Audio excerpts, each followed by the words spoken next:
कभी ये दुनिया एक हरा भरा सपना हुआ करती थी। आसमान नीला था, हवा नरम थी और जंगलों में जादू सांस लेता था। हर पेड़, हर नदी, हर पहाड़ में परियों की मौजूदगी महसूस होती थी। लेकिन फिर इंसान बदल गए। शहरों ने जंगलों को निगल लिया, फैक्ट्रियों ने नदियों को जहर बना दिया और सबसे बड़ी बात, इंसानों ने जादू से डरना शुरू कर दिया। जादू खतरनाक है, परियां दुनिया के लिए अभिशाप हैं। ये नारा पूरे संसार में फैल गया और फिर आया कानून ख़त्मा। जो भी जादू करेगा, जो भी परी होगी, उसका वजूद मिटा दिया जाएगा। एक एक करके परियां गायब होने लगीं। कुछ मारी गईं, कुछ दूसरी दुनियाओं में भाग गईं और कुछ जलकर राख हो गईं। दुनिया जल रही थी, लेकिन इंसान समझ रहे थे कि वे जीत गए हैं। उन्हें क्या पता था कि अभी आखिरी कहानी बाकी थी। जब आखिरी जादू भी बुझने वाला था, उस रात आसमान लाल हो गया। ज्वालामुखी के पास जलती हुई जमीन के बीच एक तेज रोशनी चमकी। वहीं से जन्म हुआ आयरा का। वो कोई आम परी नहीं थी। उसके एक पंख आग से बने थे और दूसरा रोशनी से। उसकी आंखों में एक तरफ दर्द था और दूसरी तरफ उम्मीद। वो थी आखिरी परी। आयरा जानती थी कि उसका जन्म क्यों हुआ है। वो खेल के लिए नहीं आई थी, वो आई थी फैसला करने के लिए, दुनिया को बचाना या उसे जलने देना। आयरा ने इंसानों का शहर देखा। ऊंची ऊंची इमारतें थीं, लेकिन दिल छोटे हो चुके थे।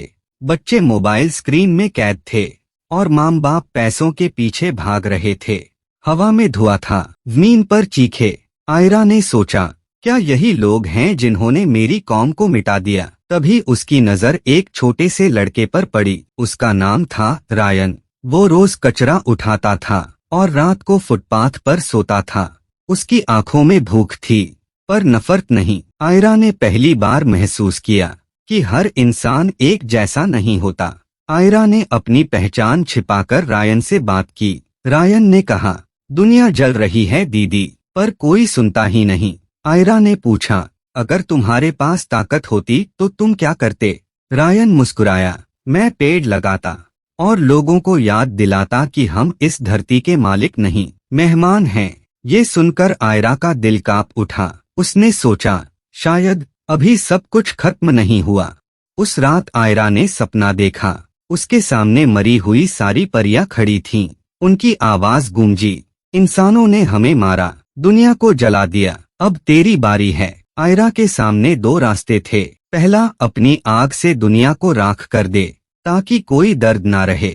दूसरा, अपनी रोशनी से दुनिया को एक आखिरी मौका दे, चाहे खुद मिट क्यों ना जाए। आखिरी परी रोने लगी। आग उसके पंखों से टपक रही थी और रोशनी उसकी आंखों से।